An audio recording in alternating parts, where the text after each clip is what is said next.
주의 분산과 미끼에 현혹되기 쉬운 사람들, 상대성 그리고 손쉬운 선택을 선호하는 일반적인 경향 때문에 우리는 가격을 설정하는 사람들의 이런저런 개입 및 조작에 쉽게 휘둘린다. 미끼도 그런 개입과 조작 가운데 하나이다.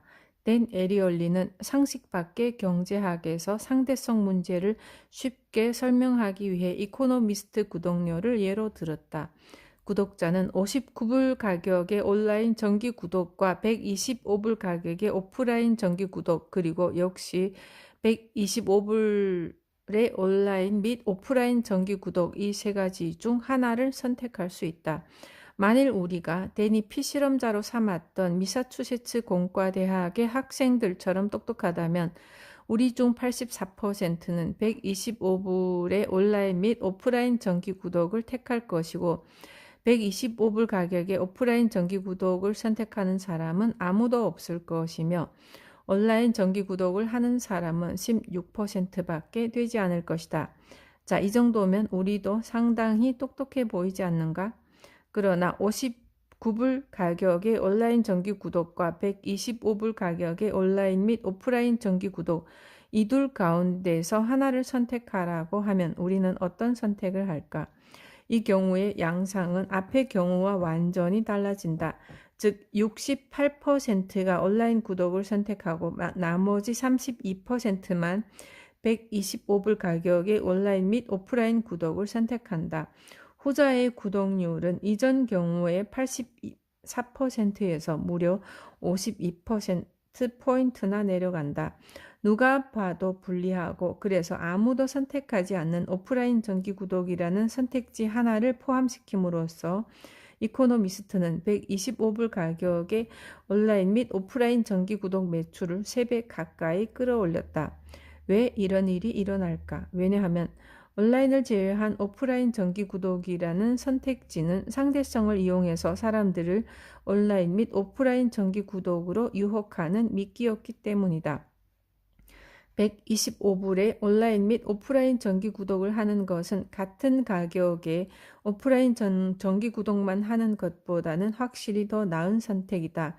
이 두 가지 선택지는 비슷하며 또 비교하기 쉽다. 이들은 상대적인 가치를 생성한다. 사람들은 그 비교를 토대로 의사결정을 하고 또 자신이 똑똑한 선택을 했다고 느낀다.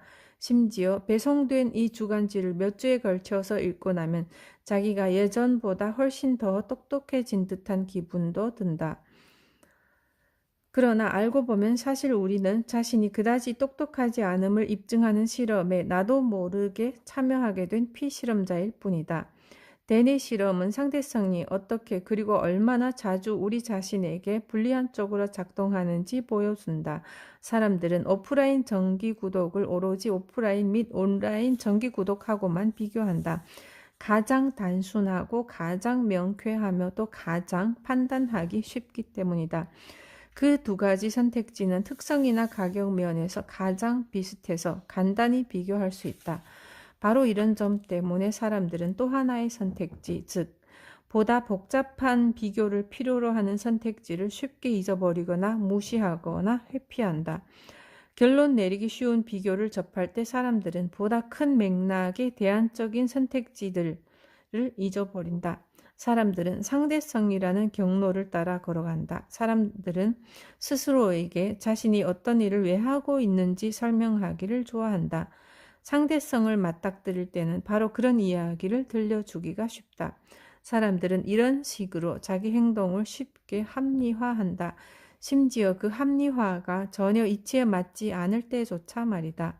손쉬운 비교라는 함정에 쉽게 빠지는 또 다른 상황이 있다. 바로 선택지는 많은데 그중 어떤 것도 쉽게 평가할 수 없는 상황이 그렇다. 댄은 텔레비전이라는 사례를 사용했다. 주어진 선택지는 세 가지. 690달러짜리 36인치 파나소닉 제품과 850달러짜리 42인치 도시바 제품, 그리고 1480달러짜리 50인치 필립스 제품이 있다고 해보자. 이 선택지를 두고 대부분은 가운데 선택지인 850달러의 도시바 제품을 선택한다. 가장 비싼 것과 가장 싼 것은 우리를 중간치 선택지로 유도하는 표지판이다.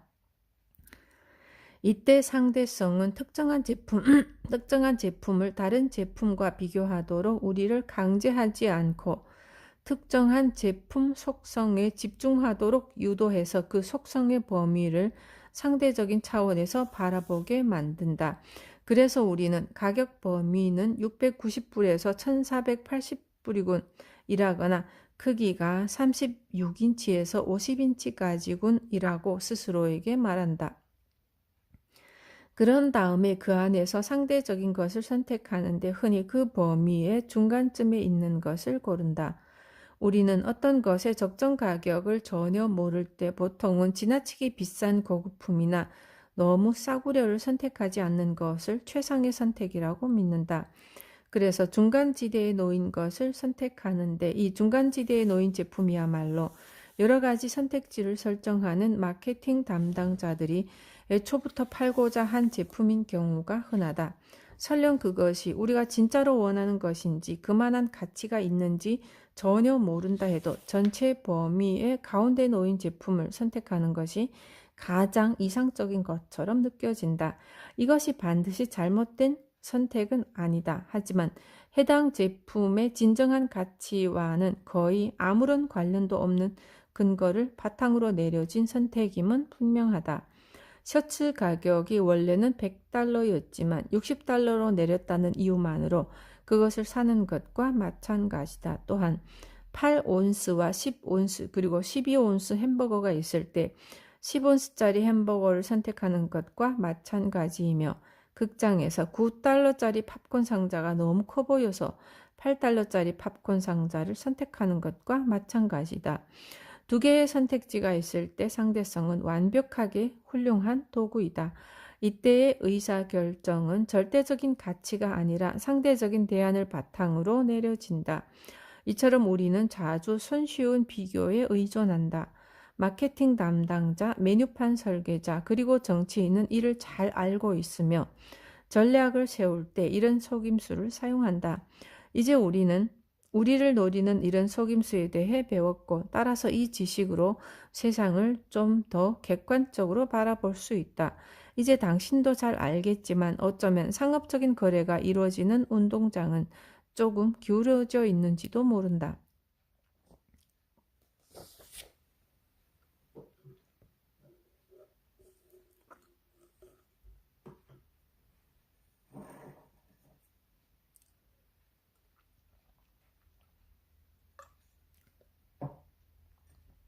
묶음 판매의 노림수. 여러 개의 제품이 묶음 단위로 판매될 때, 즉 판매되는 제품이 여러 개의 특성과 선택지를 동시에 갖고 있을 때도 상대성은 가치 평가에 영향을 미친다. 이런 상황에서는 상대성이 복잡한 것에서 빠져나올 수 있는 탈출구를 제시하는 것처럼 느껴진다. 그러나 실제로는 이로 인해 또 다른 유형의 문제가 발생하거나 보다 큰 혼란이 유발될 가능성이 커진다.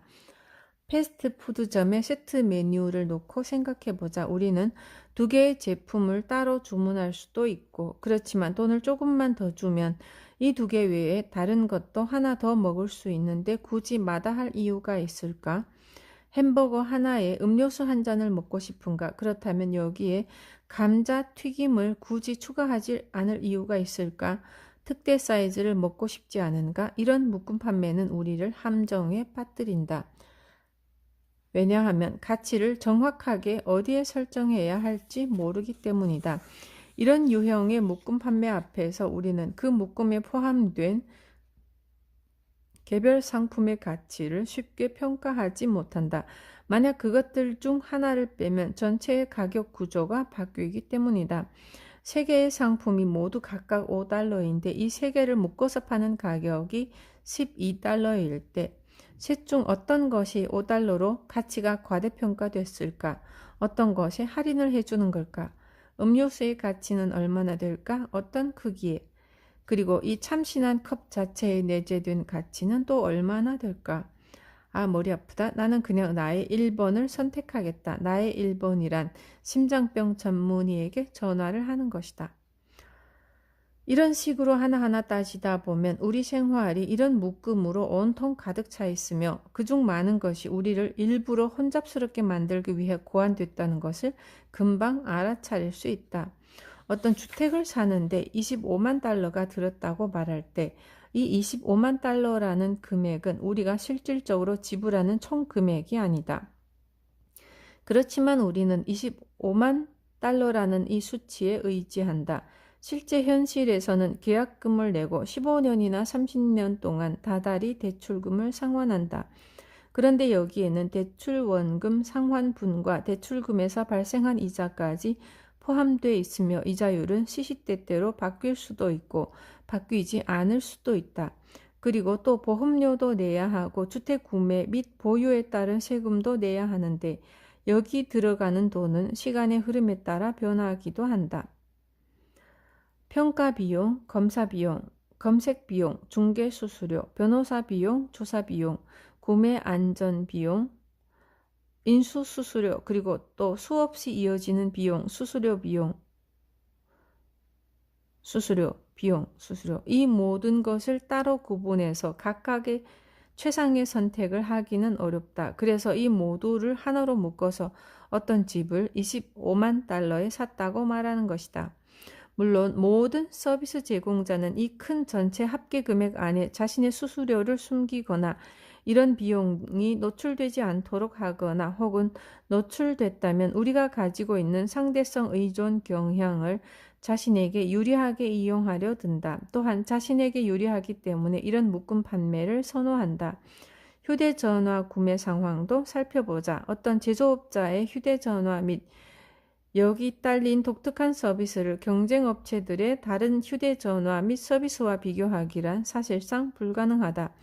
각 항목은 독자적인 가치를 따지기 어렵게 의도적으로 설계되었다. 문자 메시지 기능을 기가바이트 단위의 데이터 용량과 비교해서 어떻게 그 가치를 산정할 수 있을까? 4G 네트워크, 데이터 초과 사용 비용, 음성 통화량, 로밍, 통신 유효 범위, 게임 실행 만족도, 자료 저장, 외국에서의 등록 등은 또 어떻게 가치를 비교해서 평가할 수 있을까? 이것들의 가치는 각각 얼마일까? 또한 통신사업자의 서비스와 요금과 평판은 어떠한가? 버라이즌이라는 통신사를 사용할 때의 아이폰과 T모바일이라는 통신사를 사용할 때의 안드로이드 폰을 어떻게 비교할 수 있을까? 각각의 상대적 가치를 평가하기에는 하나로 통합되어 있는 작은 요소가 너무도 많다. 그래서 우리는 휴대전화와 월별 서비스의 총 비용을 하나로 뭉뚱그려서 비교한다. 심지어 그 각각의 가치나 비용을 알아낼 수 있다고 하더라도 말이다. 일상 속 상대성의 영향. 상대성의 영향을 받는 것들의 목록은 휴대전화나 하자품 스웨터 같은 제조품의 범주를 넘어서서 다른 영역으로도 확장된다. 상대성은 사람들의 자존감에도 영향을 준다. 손꼽히는 인류대학교를 졸업한 사람들을 생각해보자. 이들 가운데 일부는 어떤 잣대를 들이대도 자신에게 주어진 일을 정말 잘 처리한다.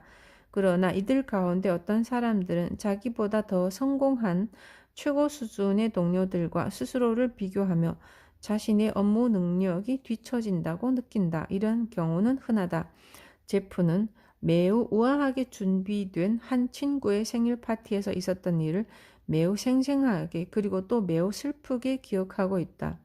그 친구는 침실이 5개인 아파트에 사는데 그가 사는 아파트 건물은 부동산 가격이 비싸기로 소문이 난 뉴욕의 파크 애비뉴에 있으며 제복을 입은 수위가 아파트 출입구를 지키고 있다. 그런데 그 친구는 자신을 지지해주는 친구들 및 아름답고 건강하고 행복한 가족에게 둘러싸인 생일 파티 자리에서 땅이 꺼져라 한숨을 쉬면서 이렇게 말했다. 지금쯤이면 좀 더 큰 아파트에 살 줄 알았는데 겨우 여기네요. 객관적으로 보자면 그는 자신이 거둔 성공을 자축해야 마땅하다. 그러나 자기 주변의 소수 동료들과 비교하면 자신의 처지가 실망스러운 수준밖에 안 된다고 여기는 것이다. 다행스럽게도 코미디언이자 저술가인 제프는 자기 자신을 은행계의 잘 나가는 친구들과 비교하지 않는다. 파크 에비뉴의 아파트에서 경험한 일로 인해 그는 소중한 관점을 얻었고 덕분에 자기 삶이 상대적으로 행복하다고 받아들인다. 그리고 또 한층 더 다행스럽게도 제프의 아내 역시 제프를 은행가와 비교하지 않는다. 비록 좀 더 재밌는 코미디언들과 사귀고 싶다는 말은 하지만 말이다. 요컨대 상대성은 우리 삶의 구석구석까지 침투해 있다. 그것도 매우 강력하게. 스테레오 시스템에 지나치게 많은 돈을 지불하는 것과 자기가 생활 속에서 했던 이런저런 선택을 놓고 탄식하는 것은 별개다. 어떤 사람이 느끼는 행복 역시 그가 실질적으로 느껴 마땅한 행복이 그대로 반영된 결과가 아니라 스스로를 다른 사람과 비교한 결과이다. 대부분의 경우 이 비교는 건강하지도 않고 유익하지도 않다. 사실 자기를 다른 사람들과 비교하려는 경향은 너무도 두드러져서 내 이웃의 것을 탐하지 말라는 예수의 10계명을 늘 명심하고 되뇌어야 할 정도이다. 한편 후회라는 개념도 비교의 또 다른 버전이다. 후회함으로써 우리는 자신이 선택할 수 있었던 여러 대안들의 가상적인 결과와 현재의 자신을 비교한다. 우리는 지금의 나를 다른 선택을 했더라면 될 수도 있었던 이런저런 자아들과 비교한다. 이것 역시 건강하지 않고 유익하지 않기는 마찬가지다. 그러나 너무 깊이 철학적으로 들어가지는 말자. 행복과 인생의 의미를 놓고 머리를 싸매고 고민하거나 걱정하지 말자. 후회나 걱정 같은 감정을 잘 갈무리해서 작은 상자에 넣어둬라. 그런 감정을 완전히 격리해둬라. 우리 두 저자는 그렇게 하고 있다.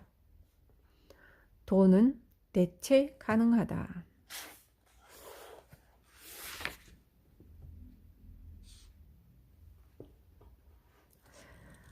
제인 마틴은 자기 직업을 증오하지 않는다. 때때로 직업상 반드시 해야 하는 일을 증오할 뿐이다. 그녀는 어느 작은 주립대학교에서 이벤트 코디네이터로 일하는데 이따금씩 자기가 조정하는 건 모두 규칙이고 규정일 뿐이고 그녀와 동료들이 서로에게 노라고 말하는 것 같은 느낌이 든다. 활동기금이나 일반기금 혹은 동문기금에서 예산을 받아서 지출하려면 그녀는 승인을 받아야 한다.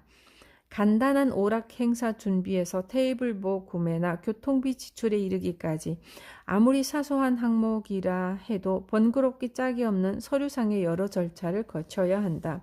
그런데 문제는 학교 당국뿐 아니라 동문단체들과 학생들까지도 그녀를 매서운 눈으로 지켜보면서 조그마한 실수 하나라도 보이면 언제든지 사정없이 몰아칠 준비를 하고 있다는 것이다. 주정부 및 연방정부의 법률도 마찬가지다. 예산 내역과 절차를 놓고 끊임없이 다퉈야 한다. 모든 사람이 그녀의 확인과 서명을 필요로 한다. 그녀는 이벤트를 기획하고 집행하는 건 좋아하지만 서류 작업 때문에 걱정하는 건 끔찍하게 싫다. 그러나 집에서는 완전히 달라진다. 제인은 꼼꼼함의 달인이다. 예산을 철저하게 관리하는 그녀는 선원들을 다잡으면서 능숙하게 항해하는 선장과도 꼭 닮았다. 또한 그녀는 이 일을 무척이나 좋아한다. 그녀는 매달 자기 가족이 특정한 항목에 얼마를 지출할 수 있는지 알고 있다. 예를 들어 $200는 문화와 오락 항목에 또 $600는 식료품 항목에 배정하는 식이다. 그녀는 또 매달 일정 금액을 주택 수리비와 세금 그리고 의료비 항목으로 따로 떼어둔다. 실제로 그런 지출이 그달에 일어나지 않더라도 꼼꼼하게 챙겨서 적립한다. 아닌 게 아니라 그녀는 각각의 항목에 배정한 금액을 항목별 이름을 써놓은 봉투에다 현금으로 넣어둔다. 그래서 예를 들어 그녀나 그녀의 남편이 외식을 하고 싶을 때는 외식이라고 써놓은 봉투를 열어서 외식할 여유가 있는지 먼저 확인한다. 그녀는 가족 휴가 여행 계획을 너무 일찍 잡지도 않는다. 연말에 주택 수리비나 세금 혹은 건강, 의료비 항목에 돈이 남아있으면 이 돈을 합친 금액을 기준 삼아서 다음 해 여름에 휴가 여행 계획을 잡는다. 이렇게 한 덕분에 그녀는 해마다 멋진 여행을 할 수 있을 만큼 돈을 모았다. 10년 동안 딱 한 번 가족 여행을 가지 못한 적이 있는데 1년이었다. 딸이 축구를 하다가 다쳐서 무릎 수술을 받는 바람에 건강의료비 항목의 돈을 포함해서 휴가 때 쓸 수 있는 다른 항목의 여윳돈까지 모두 써버렸기 때문이다. 제이는 10월달을 제일 싫어한다. 10월에는 가족과 친구의 생일이 7차례나 있어서 선물이라고 써놓은 봉투의 현금이 그날이 다가기도 전에 일찌감치 말라버리기 때문이다. 올해에도 그랬다. 사촌 남동생 루에에게 선물을 사주지 않을 수도 없고 그렇다고 다른 항목의 봉투에서 돈을 꺼다가 쓸 수도 없고 해서 그녀는 꼬박 4시간이나 들여서 케이크를 직접 만들어서 선물했다. 루는 그 선물을 받고 무척 좋아했지만 제이는 녹초가 됐다.